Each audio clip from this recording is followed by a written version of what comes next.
You, John Fitzgerald Kennedy, do solemnly swear. I, John Fitzgerald Kennedy, do solemnly swear.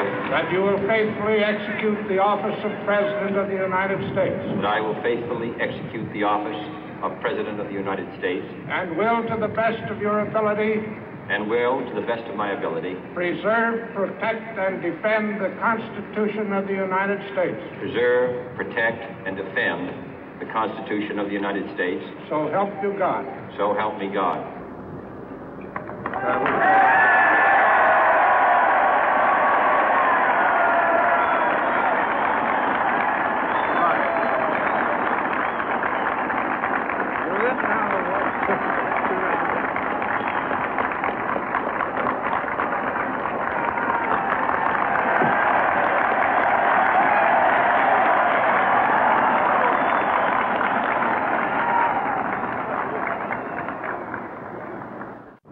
Vice President Johnson, Mr. Speaker, Mr. Chief Justice, President Eisenhower, Vice President Nixon, President Truman, Reverend clergy, fellow citizens.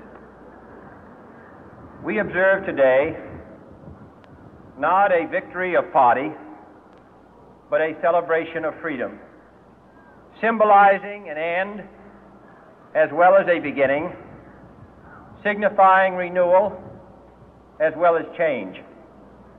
For I have sworn before you and Almighty God the same solemn oath our forebears prescribed nearly a century and 3/4 ago. The world is very different now, for man holds in his mortal hands the power to abolish all forms of human poverty and all forms of human life. And yet the same revolutionary beliefs for which our forebears fought are still at issue around the globe. The belief that the rights of man come not from the generosity of the state, but from the hand of God. We dare not forget today that we are the heirs of that first revolution. Let the word go forth from this time and place to friend and foe alike that the torch has been passed to a new generation of Americans born in this century, tempered by war, disciplined by a hard and bitter peace, proud of our ancient heritage, and unwilling to witness or permit the slow undoing of those human rights to which this nation has always been committed and to which we are committed today at home and around the world.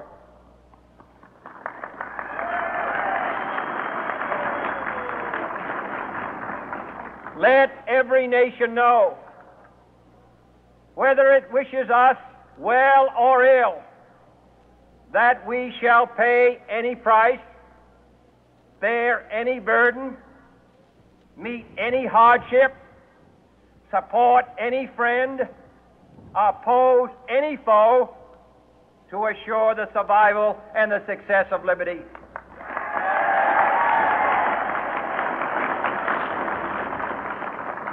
This much we pledge and more. To those old allies whose cultural and spiritual origins we share, we pledge the loyalty of faithful friends. United, there is little we cannot do in a host of cooperative ventures. Divided, there is little we can do, for we dare not meet a powerful challenge at odds and split asunder. To those new states whom we welcome to the ranks of the free, we pledge our word that one form of colonial control shall not have passed away merely to be replaced by a far more iron tyranny.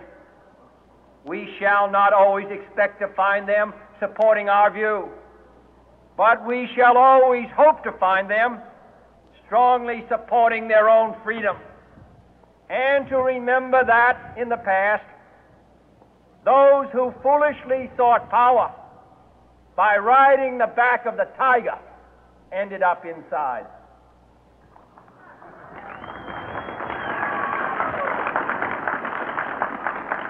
To those people in the huts and villages of half the globe struggling to break the bonds of mass misery, we pledge our best efforts to help them help themselves for whatever period is required, not because the communists may be doing it, not because we seek their votes, but because it is right. If a free society cannot help the many who are poor, it cannot save the few who are rich.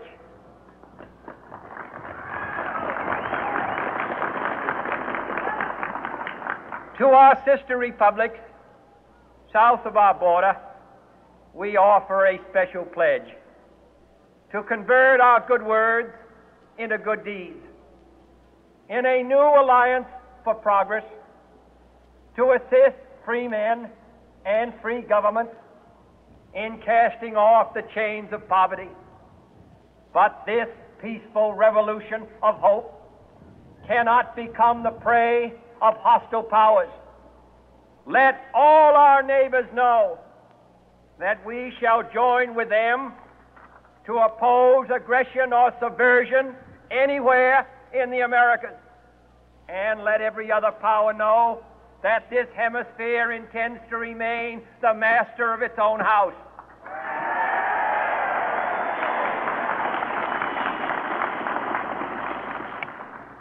To that world assembly of sovereign states, the United Nations, our last best hope, in an age where the instruments of war have far outpaced the instruments of peace, we renew our pledge of support to prevent it from becoming merely a forum for invective, to strengthen its shield of the new and the weak, and to enlarge the area in which its writ may run. Finally, to those nations who would make themselves our adversary, we offer not a pledge, but a request that both sides begin anew the quest for peace. Before the dark powers of destruction, unleashed by science, engulf all humanity in planned or accidental self-destruction, we dare not tempt them with weakness, for only when our arms are sufficient beyond doubt can we be certain beyond doubt that they will never be employed. But neither can two great and powerful groups of nations take comfort from our present course, both sides overburdened by the cost of modern weapons, both rightly alarmed by the steady spread of the deadly atom, yet both racing to alter that uncertain balance of terror that stays the hand of mankind's final war. So let us begin anew, remembering on both sides that civility is not a sign of weakness, and sincerity is always subject to proof. Let us never negotiate out of fear, but let us never fear to negotiate.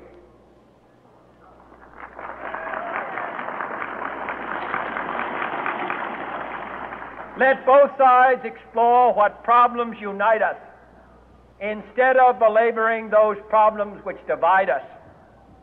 Let both sides, for the first time, formulate serious and precise proposals for the inspection and control of arms, and bring the absolute power to destroy other nations under the absolute control of all nations.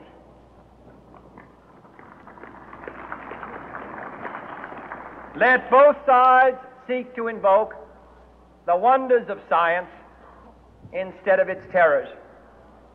Together, let us explore the stars, conquer the deserts, eradicate disease, tap the ocean depths, and encourage the arts and commerce. Let both sides unite to heed in all corners of the earth the command of Isaiah to undo the heavy burden and let the oppressed go free. And if a beachhead of cooperation may push back the jungle of suspicion, let both sides join in creating a new endeavor, not a new balance of power, but a new world of law, where the strong are just and the weak secure and the peace preserved. All this will not be finished in the first 100 days, nor will it be finished in the first 1,000 days, nor in the life of this administration, nor even perhaps in our lifetime on this planet. But let us begin.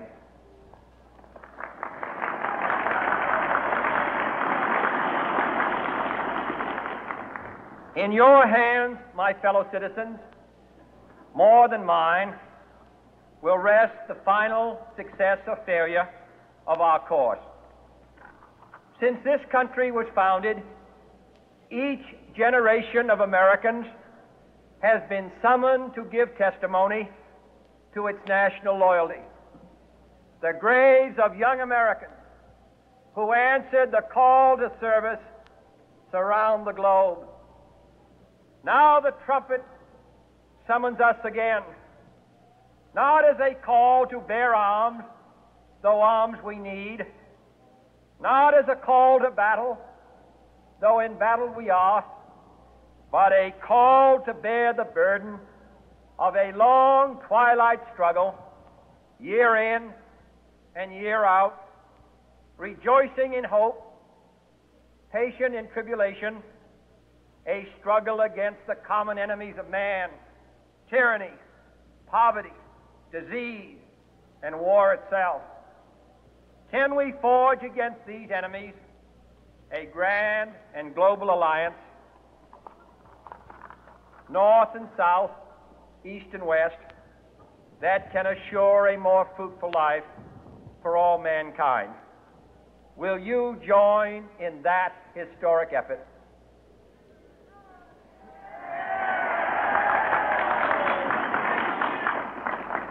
In the long history of the world, only a few generations have been granted the role of defending freedom in its hour of maximum danger.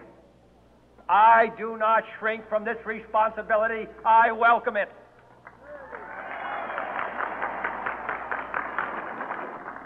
I do not believe that any of us would exchange places with any other people or any other generation.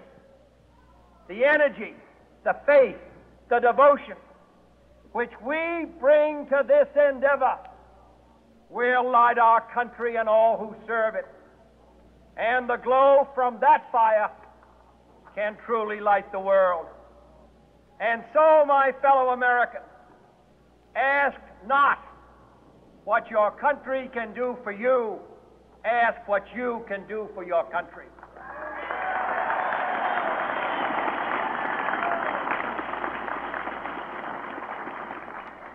My fellow citizens of the world, ask not what America will do for you, but what together we can do for the freedom of man.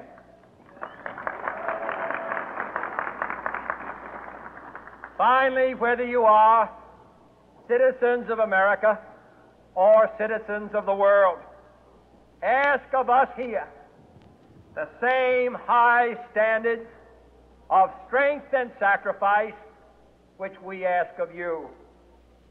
With a good conscience, our only sure reward, with history the final judge of our deeds, let us go forth to lead the land we love, asking His blessing and His help, but knowing that here on earth God's work